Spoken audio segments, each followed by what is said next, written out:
Welcome to Lynn Cullen Live, talk radio without the static. Email your questions and comments to lynn@pghcitypaper.com.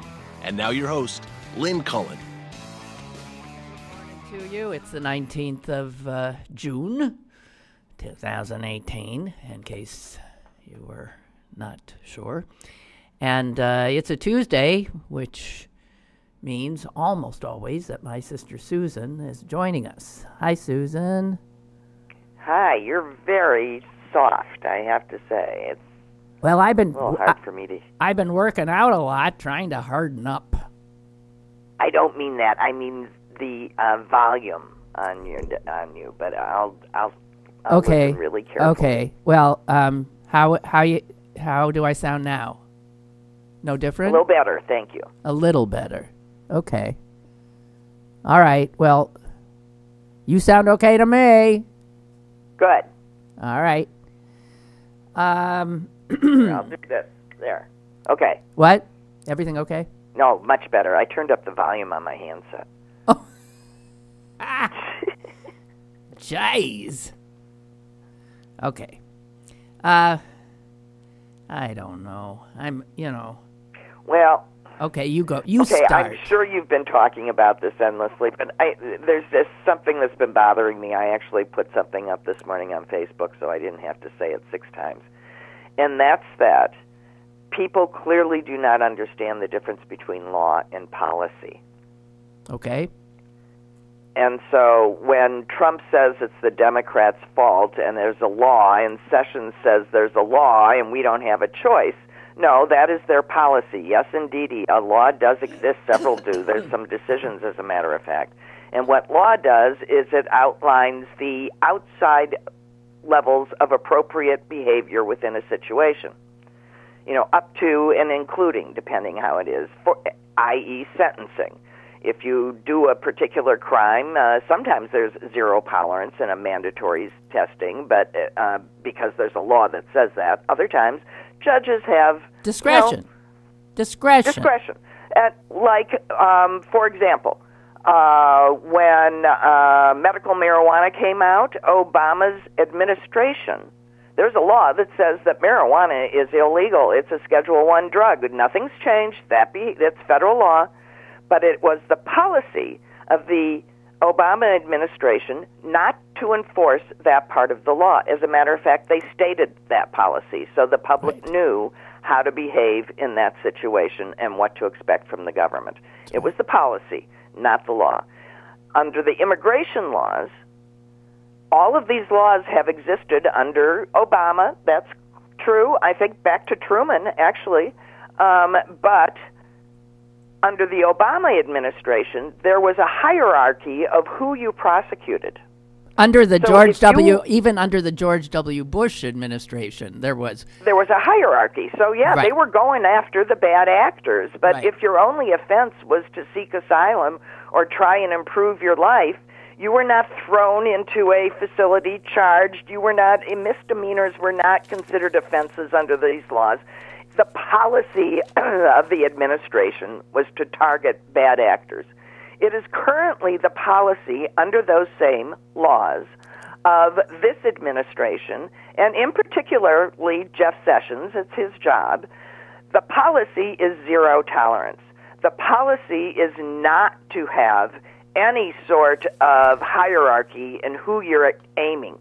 The policy is to deter anybody from crossing our borders. Jeff Sessions has said it clearly. He's not right. wiggling out from this and saying he's saying That's this right. is what we're doing, and that's why I'm doing it. So I don't want to hear Mr. Trump. I don't want to hear, read comments here and there. I don't want any apologists for anyone to say that this is on anyone's plate but this president and this attorney general, because that is the truth.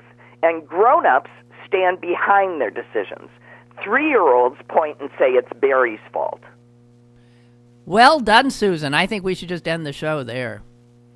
Yeah, well done.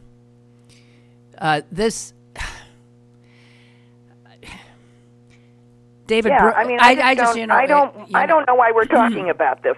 none of us should be talking about Well, we're talking this. about it because the White House keeps promulgating and insisting upon this lie that somehow the legislation why would you lie? needs to If be. you are proud of your position, why would you bother to misrepresent it?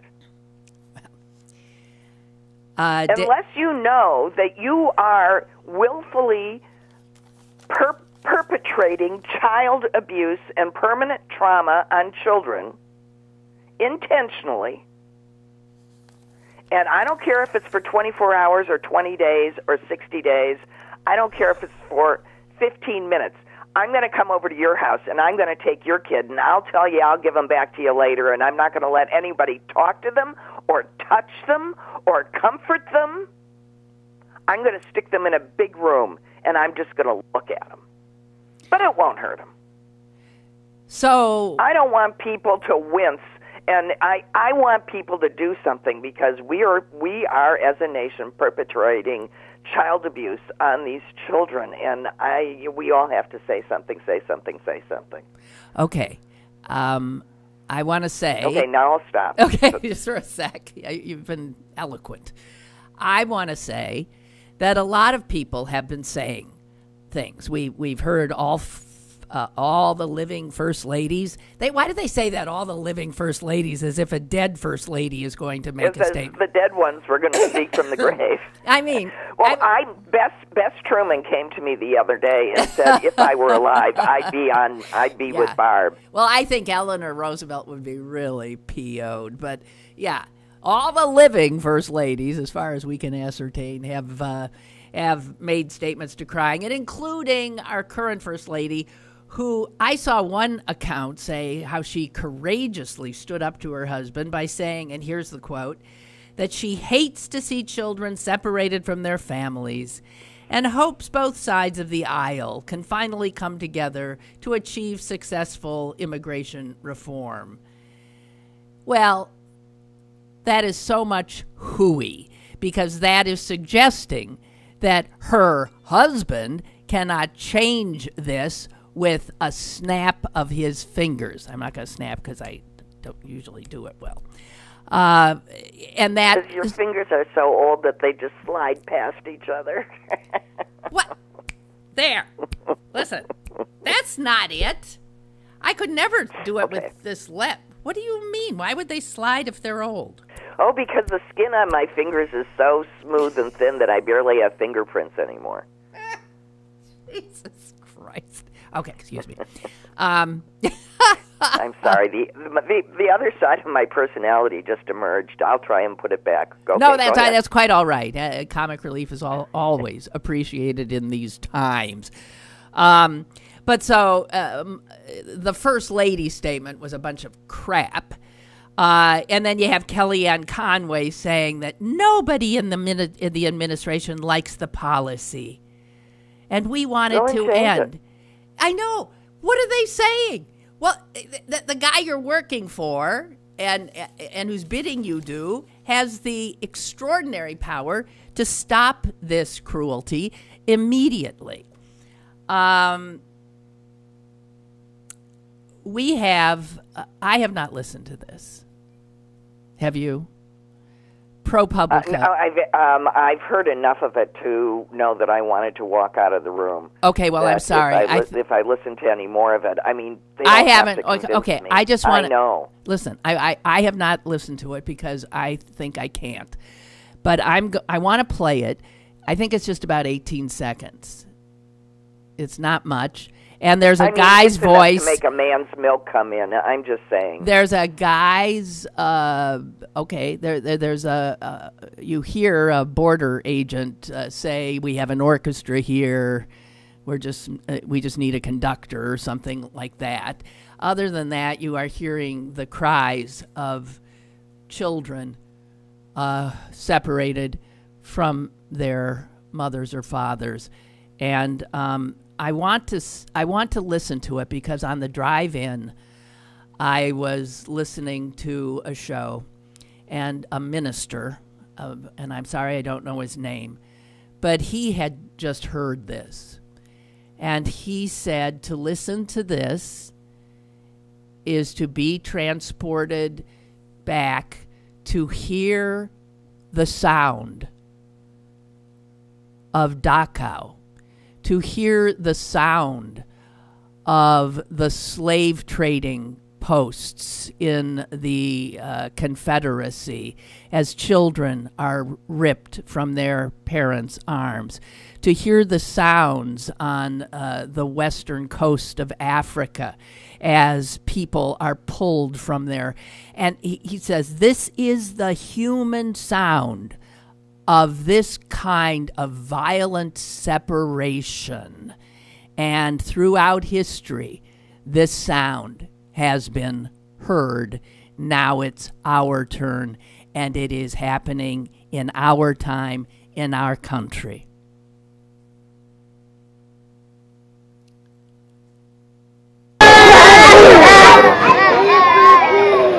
Bueno, aquí tenemos una orquesta.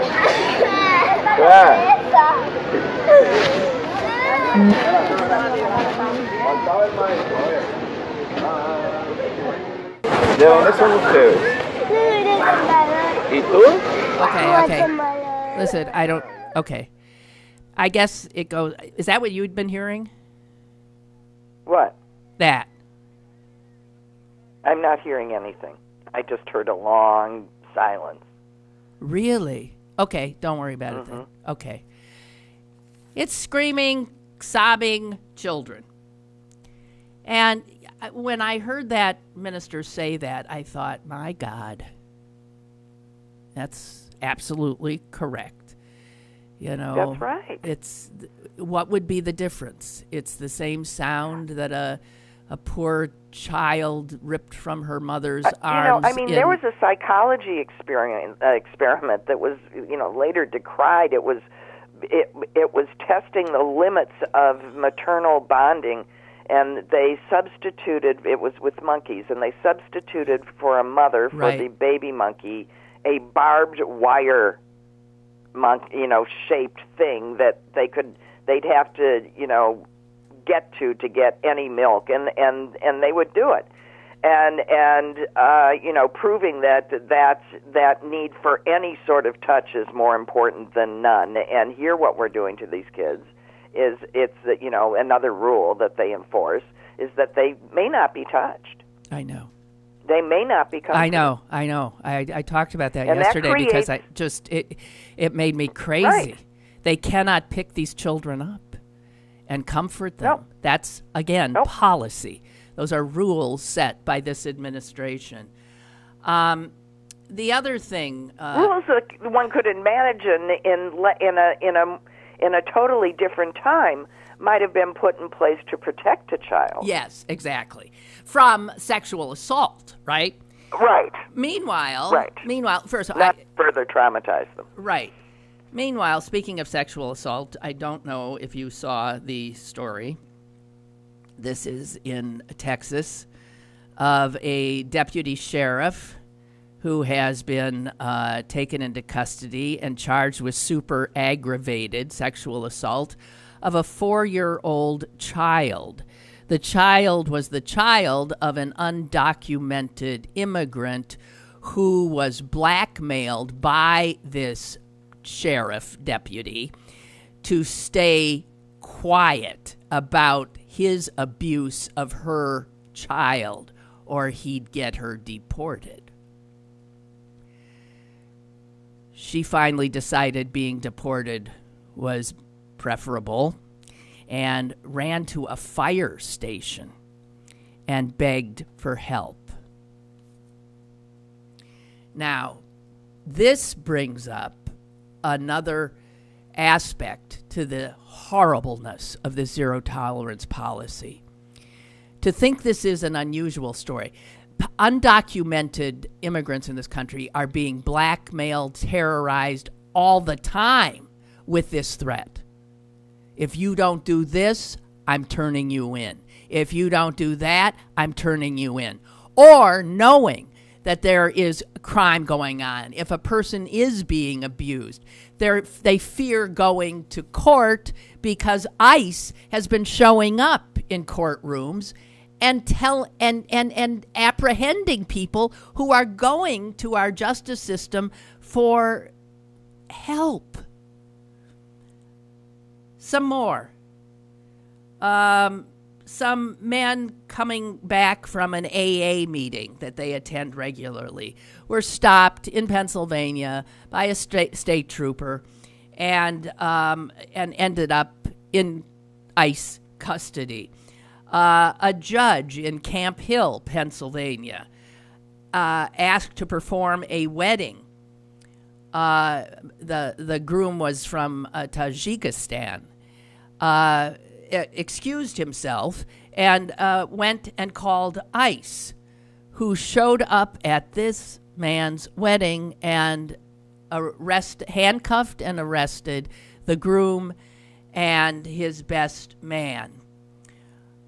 This is what's happening. There are 11 million unauthorized immigrants in this country, and every past administration, as Susan pointed out, operating under the exact same law that is on the books now, has used its discretion in deciding who they will go after, who they will detain, who they will deport. And they targeted people who were a danger to our society, not the overwhelming number of these people who hold down jobs, who are a constructive part of our society. In other words, there was a measure of humanity and discernment in the adjudicating of the law. Forget discernment, forget humanity under Sessions and Trump. It's now zero tolerance. Sessions proudly trotted this out about a month or so ago. And Trump refuses to stand by it in that he keeps insisting his hands are tied and that he is forced to do this because of the law, which is, as usual, coming from him, a flat-out lie. Now, what are we going to do? I keep wondering when we're going to, show some. This has energized people again. There is an effort to march, and the date, just want to put it in your head, is June 30th. There are plans for a march in Washington and other cities, so you don't have to go to Washington if you don't want to.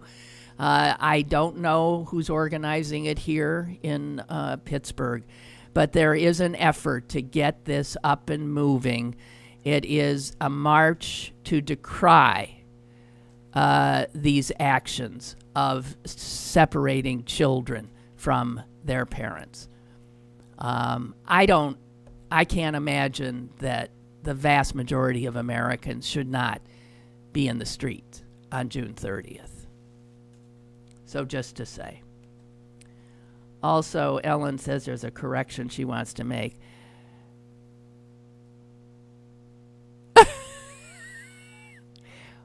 Are you kidding? I didn't want listeners to have the wrong impression. Susan said it was barbed wire in the psychology department. Oh, experiment. Right. Okay. It was chicken wire. It was not warm and cuddly. It was not warm and cuddly. You're right. It wasn't barbed wire. I was right. being descriptive, not accurate. I apologize. Yes. Okay. As I recall the experiment, I think this was done at the University of Wisconsin. Yeah, I think so too. They also had monkeys. They had some of the barbed wire milk providers, the chicken wire milk providers,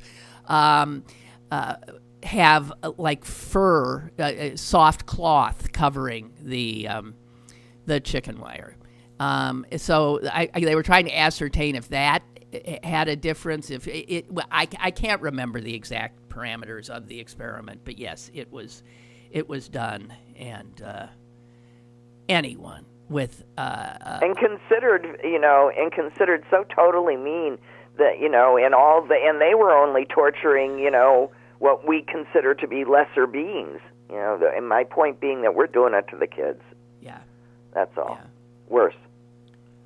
David Brooks, who's always identified himself as a Republican, has ended his column today talking about this by saying that the Republican Party is slowly losing its humanity.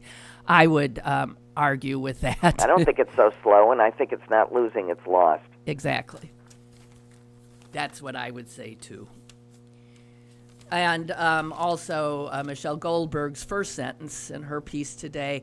Apparently, there are some people close to Donald Trump with the capacity for shame.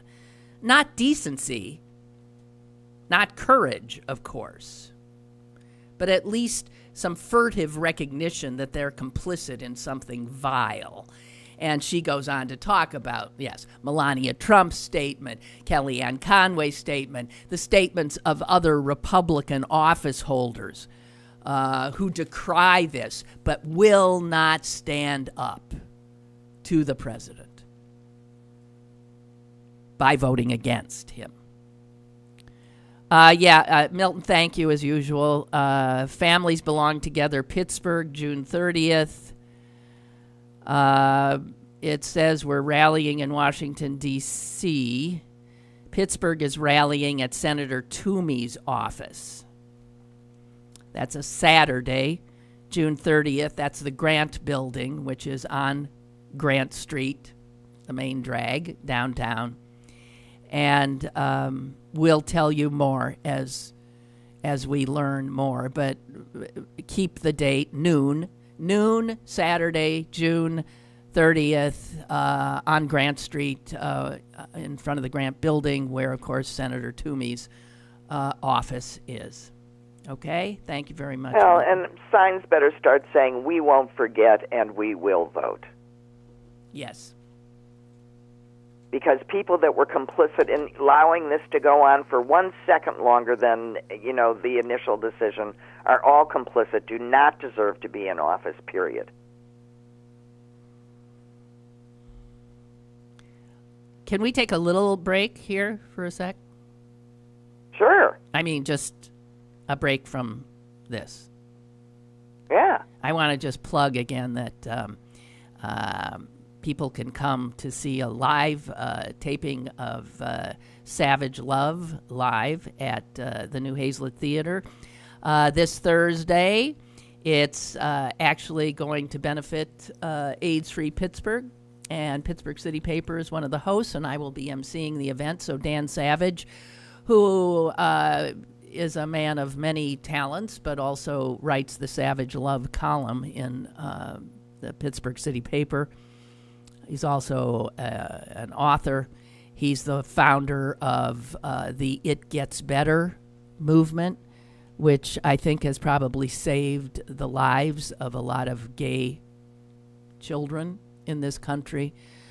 He's an activist. You see him on TV all the time anyway. So come one, come all. I think doors open at 6:30. Show starts at 7:30. New Hazlet Theater. I just wanted to say that. Right, and if you don't care about Dan Savage, it's also an opportunity to see Lynn Cullen. Big effing deal. I mean, yeah. See Lynn Cullen, wondering, why am I here? Yeah. Why am I here? I don't have sex anymore. Why am I here? Sex? I know, but isn't it nice? have a vague memory. That's my latest descriptive. I'm a post-mating feminist. Well, it's never say never. I remember I once said, yeah, well, that's it for me, I guess, and then it wasn't. And, it can happen, Susan. You just never know, I'm telling you. Okay. I'm rather enjoying being a post-mating feminist. I understand. Maybe I should ask him about that.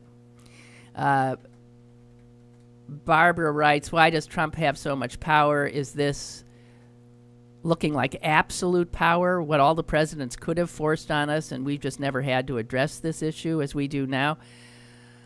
Well, presidents have this much power when when one of the branches of government refuses to do what the founding fathers thought it would. When one of the branches, which is designed to be a check, refuses to act. Abdicates. That's what's happening here. Presidents have been held in check by the Congress and often also by the Supreme Court. Now, not so much. So there you have it. No, I want to, okay. The science section of the New York Times today, Susan, just have two little items here I want to throw in, just a little lighter. A question asked, why do so many people cross their legs when they sit? I do. Do you? When you sit? Yes, and it's so bad for your back, but yes, I do. It's apparently, if you're crossing your legs at the knee, that sort of increases your blood pressure just while you're doing it. I mean, it's not dangerous. And they say there's no health risks. No, it doesn't give you varicose veins. Varicose veins come courtesy of your genetics, not what you're doing with your legs. But I do, and I always do. I sit down and I cross my legs. And I mean, because I've got long legs, I always get annoyed when I'm at a table where I can't, where the table's too low and I can't have my legs crossed under them. But they say their answer, the science section's answer to this, is not what I would have thought. Because I would say it's because I find it comfortable. They say, while some people say they find it comfortable, in most cases, people cross their legs because of custom, because they say men don't anywhere near as much as women, because of custom, etiquette, or modesty. Well, I think they're correct, but I disagree that men don't. They just do it differently, and they do it to establish the outer limits of their personal space. So while women cross their legs in such a way as to hide their privates and, theoretically looking up one's skirts, men do a man spread with their foot on the thigh, the and foot their on knee. the knee, right? The foot on the knee, right? And their knee perpendicular to the floor, and exposing their manhood, right, as it were. Well, I think if I'm wearing pants, I'll sometimes sit like that. I do sit immodestly if I'm wearing pants. I think why shouldn't I? Me too, but so the way you sit depends on how you're attired. Well, yeah, but I try not to do it because it does cause me to scrunch one side down a little bit and stretch out one side a little bit, and that is bad for me. And so, as my doctor pointed out, don't do that. But it's very hard. It is a lifelong habit. I'm remembering the picture I took of our dad that I love so much. It's just a picture of his legs because it's how I remember him, because he has a newspaper held up in front of him. He's sitting in a chair, and all you see is a newspaper and legs. And I love that picture. And his legs are crossed, and they're crossed as we cross them, as a woman would cross them. So he was not I don't know, that shows that's comfort in that case. Right? Yeah. I mean, I just tend to do it to keep my limbs from flying all over the place. Okay. Well, okay, from legs, I have one more thing from the science section, from legs to noses. What mammal has the most prominent nose? Bill. Susan has mentioned our brother. Oh, I've seen bigger schnozolas than his. Jimmy Durante. No. I'm just trying to figure out what I think is a mammal or not. No. I don't know. What? Elephant. Oh, well, of course. No, well, of course, now that you think about it. Hard to beat that elephant, because that trunk is its nose. And it's the only nose, as far as we knows, that, I mean, can you, like, pick up something with your nostrils? I mean, think about it. No, but it's a neat trick. Well, you could. I mean, you could hold a napkin against your nostrils and inhale really hard and hold it there for a second. No, but that's using your hand, too, to hold. No. So the fact is and that I can hang a spoon off the end of my nose. I know you can hang a spoon off the end of your nose. But, you know, our noses don't do half of what an elephant's nose does. And it's not surprising that, in fact, the mammal that has the most scent receptors is the elephant, ladies and gentlemen, because that nose is so huge. Thing is filled with. So they also are believed to have the greatest sense of smell. And you don't think of elephants like that, but there were reports, and they proved to be true, that in Angola, elephants in the wild were avoiding minefields because it was found they could smell TNT. And obviously they knew that that smell brought with it trouble. They also, this blew my mind, elephants could tell the difference by smell between two tribes in Kenya, the Maasai and the Kamba. And the Maasai traditionally killed them, speared them. The Kamba did not. So elephants use their sense of smell. If they could smell a Maasai anywhere, they left, went someplace else. They could literally tell the difference in the way a Maasai smelled than a Kemba smelled. Isn't that interesting? But that makes sense. I mean, our noses are trained to do that, theoretically. That's what pheromones are about. Yeah, but I mean, consciously we couldn't. I mean, unless somebody has a particular, you know. The fact is, humans, we don't like it if a human being smells anymore. Well, no, I mean, there was actually just this study that I was reading somewhere that says that if your partner, if the smell of your partner suddenly becomes distasteful to you, that becomes the end of the relationship. You know, and that which previously, you know, you found non-offensive becomes offensive, and it's on the level of smell, and it just dooms everything. So wash up, folks. Okay. So anyway, just remember that trunk. It can do anything. I mean, it can. It's like an arm. It's, wow. It's smelling. It can spray water, right? Oh, man. Mm-hmm. I got hit in the head with one of those trunks once when I was doing a story for Channel 4, and my God, that thing was heavy. I mean, I saw stars.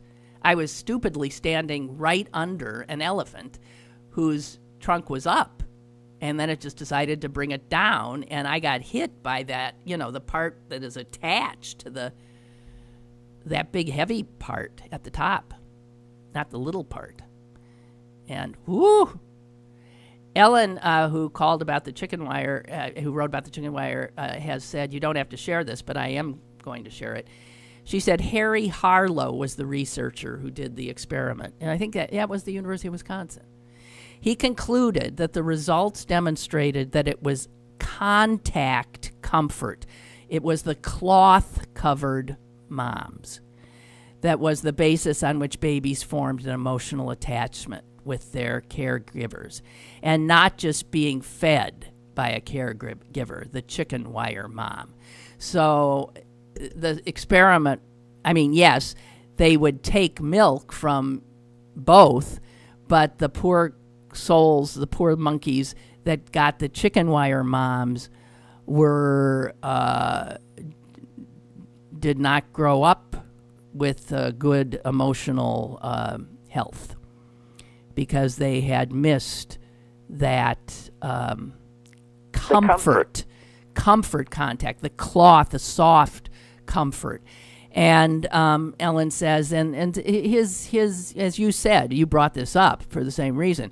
She says it just supports the cruelty of ripping children from their families that the Trump administration is inflicting, and then doubly not allowing the people charged with taking care of these kids to touch them, to give them any comfort.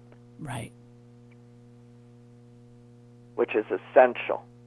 Yeah. I mean, just essential.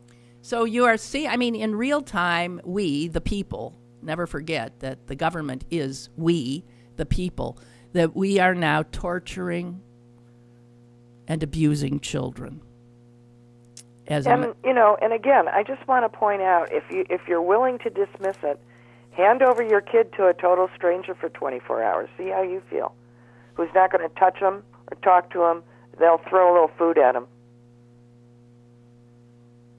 By the way, Rob Rogers, our late Pittsburgh Post-Gazette. Late of the he's Post-Gazette. alive and late anything else. No, he's alive and kicking. God bless him. And he has penned his first cartoon since his professional, leave taking here. And why can't I find it? It's about this, and it's a child in a cage. It's a little child in a cage with Trump bending over, looking at the child, holding the key, by the way, to the cage, and saying, I guess, something that Trump would say, like, I wish the Democrats wouldn't, like something that denying any, he was saying, and then he mentioned something about Hillary should be, locked up too. I don't know. I can't remember the exact punchline, but it was a, classic Rob Rogers cartoon. I also want to say that even though I don't get the paper anymore, I have seen coverage via WSA-FM's journalistic efforts that the newspaper guild employees at the Post-Gazette, the unionized employees, paid, this is what kills me, paid for a full-page advertisement in the paper today.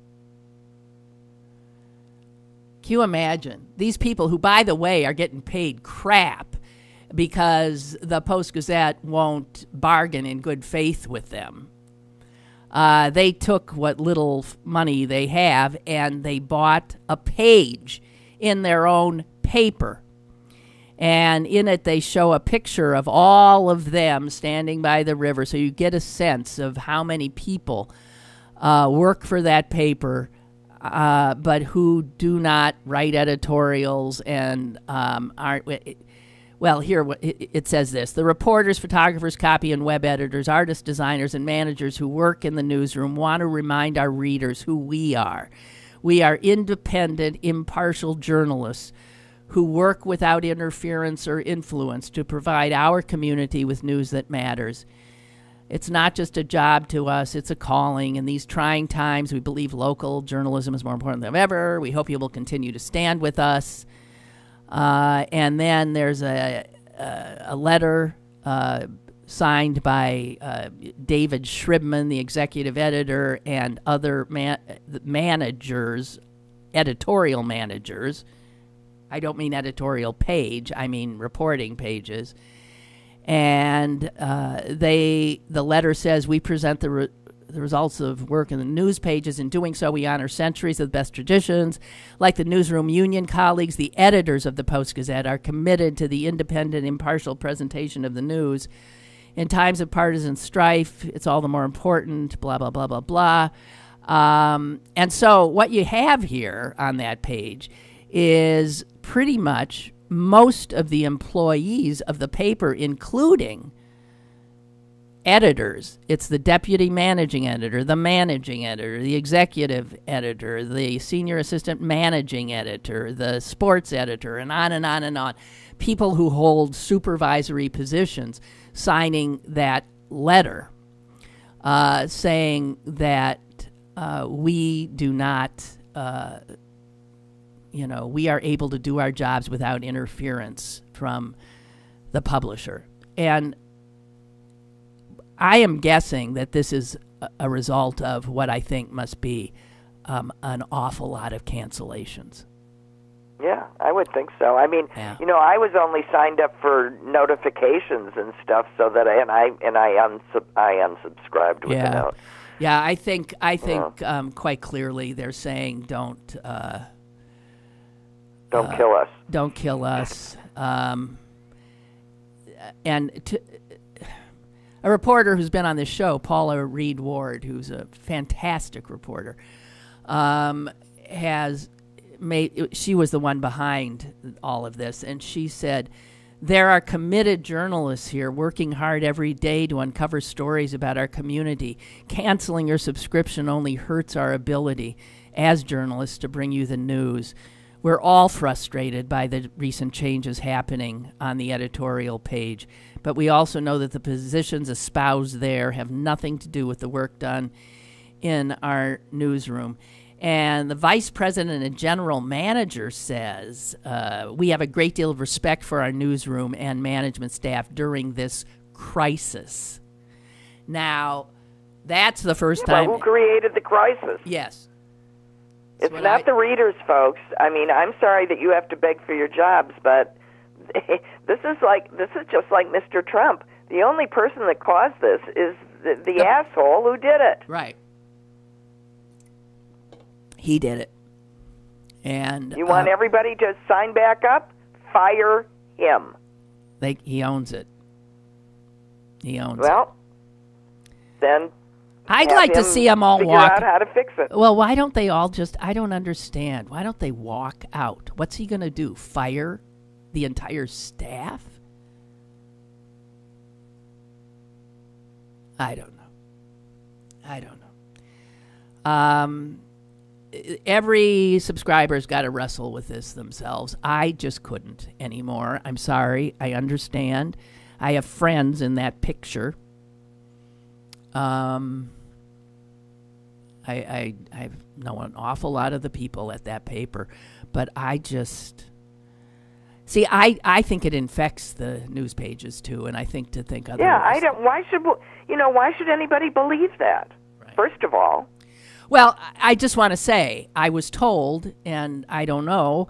I was told by someone who still works there that there is an edict that no New York Times or Washington Post article can be on the front page. Now, the front page is not the editorial page. So if there's that kind of edict coming down. There's still an editor deciding what gets printed and what doesn't. And whether anybody's given story is interfered with has nothing to do with overall what stories appear. Yeah. So I wanted to note it. There's something so cruel about the fact that they have to buy. So they actually, a full-page ad costs some money. And that money went right into the pockets of that SOB who owns it, the Trump-loving John Robinson Block. Well, maybe they got a friends and family, right? I doubt it. Anyway, Milton, thanks. How many times a show do I say that? He sent me Rob's cartoon, which I just can't find here. It's a little girl in a cage. Trump's bending over, looking at her, holding the key in his hand, but of course not opening it, and Trump saying, this is tragic. It should be Hillary in there. That's it. It's the lock her up thing. That's about it. Yeah. So, I don't know. Anyway, I wanted to also sort of local. John Fetterman, who is, I don't. Do you know who he is, Susan? Have you ever seen this big, huge? He's 6'8", bald, tattooed. He's the Democratic candidate for lieutenant governor of the state. He doesn't look like any candidate you've ever seen. Yeah. He's been on, shows, TV shows, because he's such a unusual character. Harvard educated, mayor of one of the hardest hit steel towns in this area, Braddock, Pennsylvania, which used to have 20,000 people with good middle class jobs, now has 2,000 people and homes crumbling. It's just a ghost town. And he lives there, and he's done some positive stuff, but it's still pretty much a ghost town. And I have not necessarily been a cheerleader of his, and I finally had an opportunity to introduce myself to him last week. It was at a Planned Parenthood event. I saw him, and I walked over to him, and I said, I just wanted to introduce myself, Lynn Cullen, and his face just went to stone. And I pretended not to notice, and I said, I know I've been sort of hard on you, but I want you to know I will be supporting you in the lieutenant governor race. And then I made some kind of a joke about what he was going to wear to work if he got the job, because he almost always just wears, shorts and a T-shirt. I mean, he never gets it.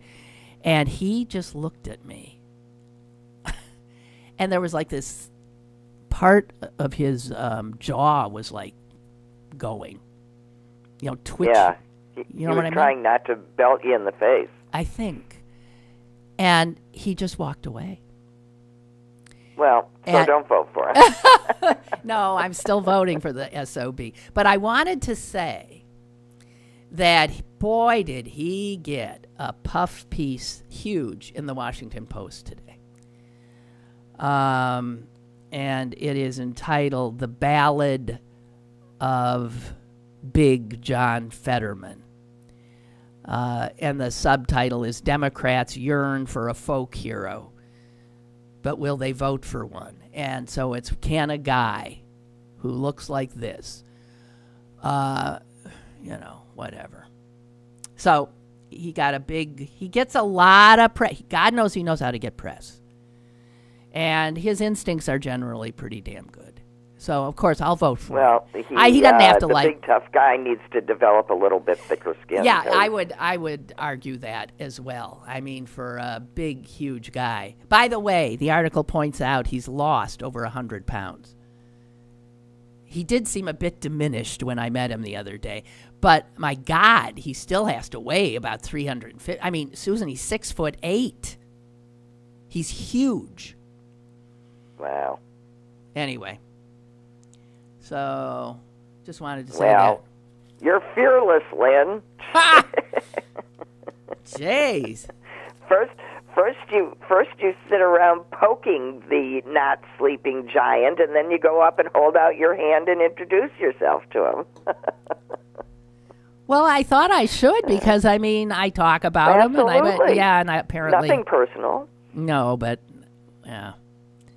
But I have said some very negative things about him, but whatever. Yeah, it's not like when I say negative things like about, say, Sarah Huckabee. I mean those personally. Yeah.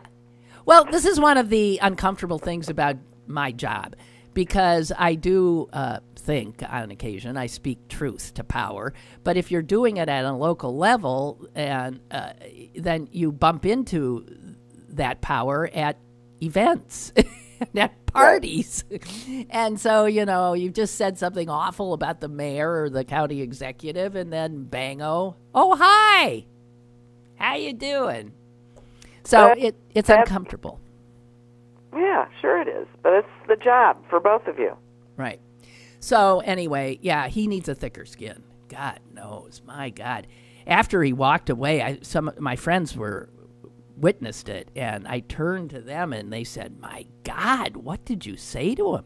I said hello, essentially. I have said I was sorry if I've offended him in the past, but that I was supporting him. And man, Jesus. So there is another story that I really want to get out there today, Susan. It's unbelievable. You know, the Koch brothers. Remember them? Oh yeah, I heard one is retiring from buying politicians. Yeah, because he's not feeling well. But the Koch brothers have so much money, and what they have done is they use it, of course, to influence government at the highest levels. Now, they are appalled by Donald Trump, apparently, and so you don't hear them as much about them on the national stage now. And the story in the New York Times today, which will not see the front page of the Post-Gazette, is a story that should chill the blood, because it talks about how the Kochs have like the most sophisticated high-tech data service. It's called 1360. Oh, no, I-360. I can't even see. They know exactly how voters vote in every city in this country. They know exactly how to campaigns do this too, but they say theirs is more sophisticated than even like the presidential campaigns had. And they concern themselves now with local issues, statewide issues and local issues. And they talk specifically about a ballot referendum in Nashville that was to raise a certain tax so that they could build better, mass transit system. A better mass transit system. Because if you live in Nashville, you're sitting in traffic all the time. And the corporations in town were for it.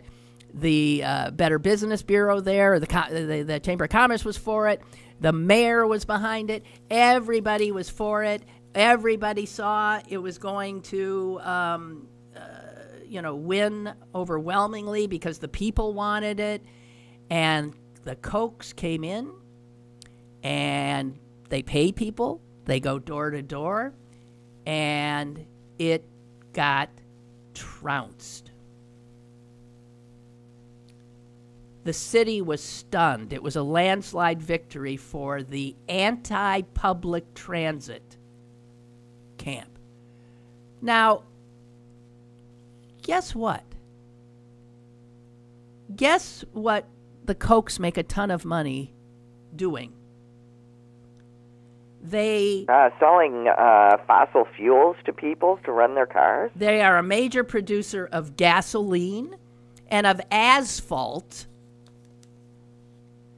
And they also make seat belts, tires, and other automotive parts. It's always against tax increases, except when taxes are increased for money spent on highways and roads. So they are now doing this, casting it as an anti-tax thing, when they were doing it to line their own pockets.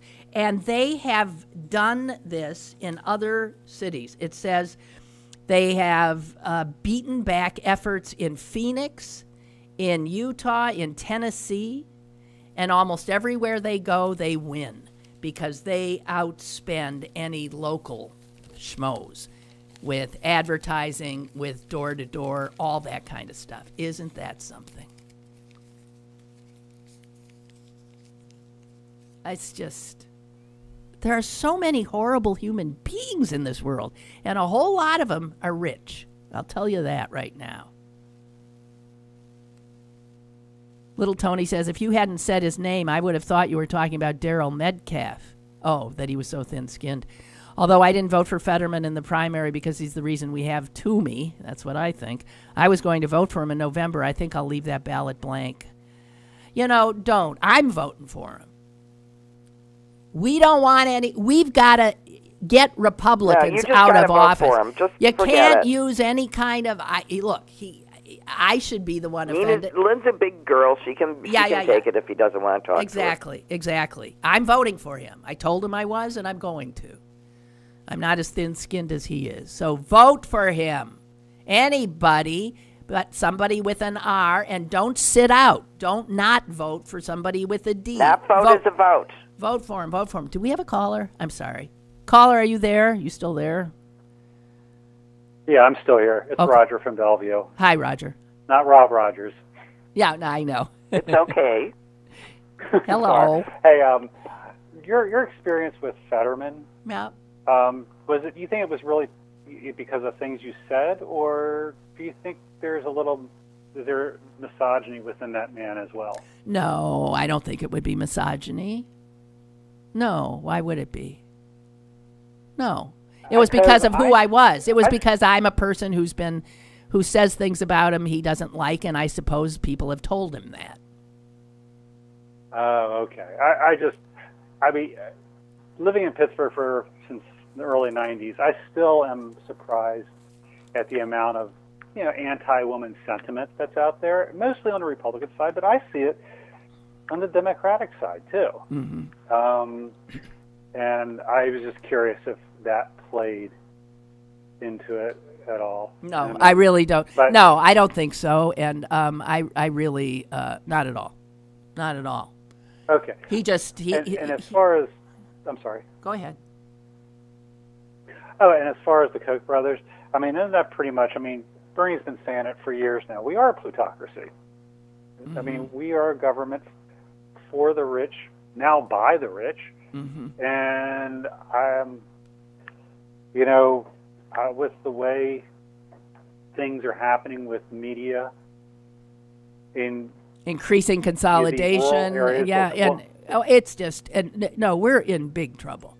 We're in big trouble. I mean, how do we change? You said it before. It's a civil war between urban versus rural, and I don't know how you get out there and change the world unless things just start sucking so bad for them.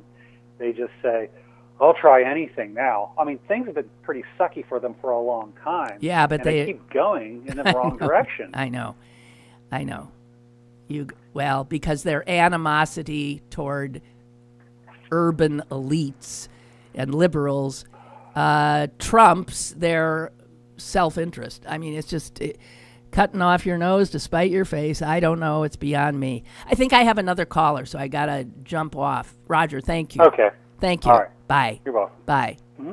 Bye. Bye. Hello, caller. Hey, Lynn, it's Mike in D.C. Hi, Mike. I'll be brief. I know you're into the show, and this is not meant as an insult, even if it sounds like one. But are you really that famous that he knows everything you say bad about him? I mean, I listen to your show every day, but is there somebody in his orbit that listens and said, listen to what Cullen said about you today? I would think so, because I've said it a lot, and I've also said it off the show. I've said it to Rich Fitzgerald, the county executive. I've said it to Bill Peduto. I have said it to,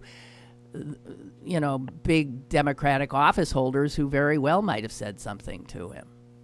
Or somebody who listens to the show who also likes him said, Lynn Cullen is really trashing you. Yeah, it happened. It had to have.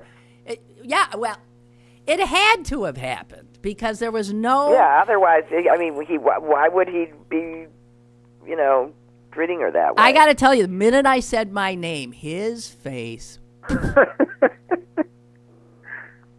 Hard. Was there any joy in that, or did you No, feel bad? I just took it in. I thought, oh, wow. And that's why I then said, I'm sorry, I've said some not very nice things about you in the past, but I want you to know I'm supporting you. That's what I said for Lieutenant Governor. And then he sort of grunted. I don't know if he said anything. And then I said what I came up, so what you going to wear to the office if you win? And he walked away. That was the extent of our conversation. Well, maybe we're glad, it doesn't matter. But if he's not strong enough to handle you, what's going to happen when he gets up against I don't know. you know, somebody's saying really horrible things. 'Cause Yeah. you didn't say horrible things about him, just that he rigged the election.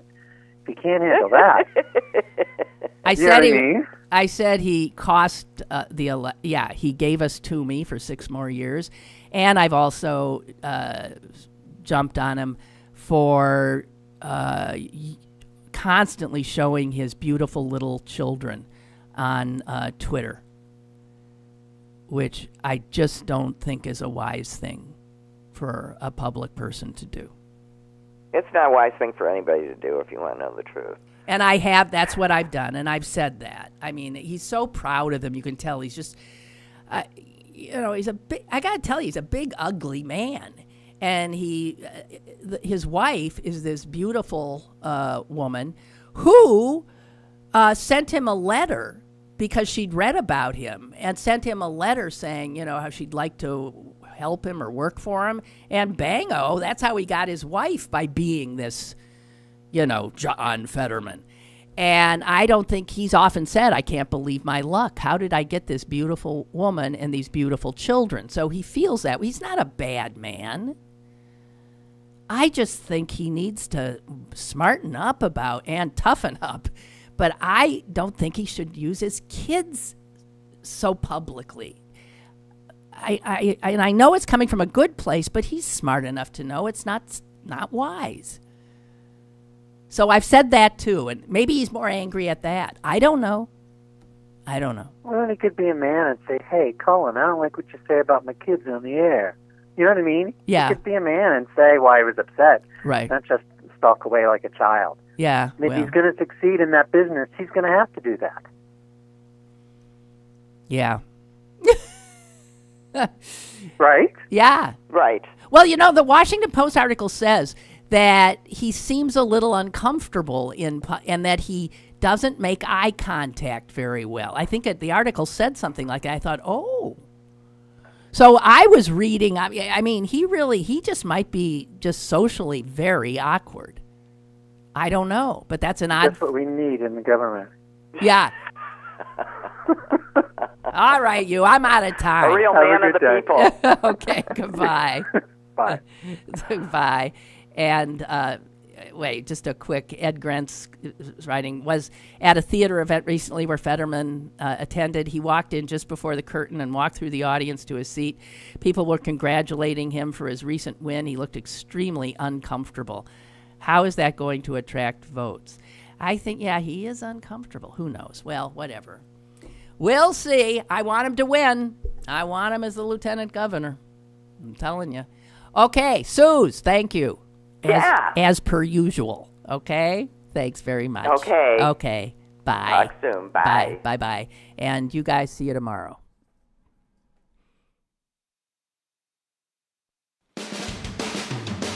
Lynn Cullen Live, Monday through Friday from 10 a.m. to 11 a.m. and archived at pghcitypaper.com.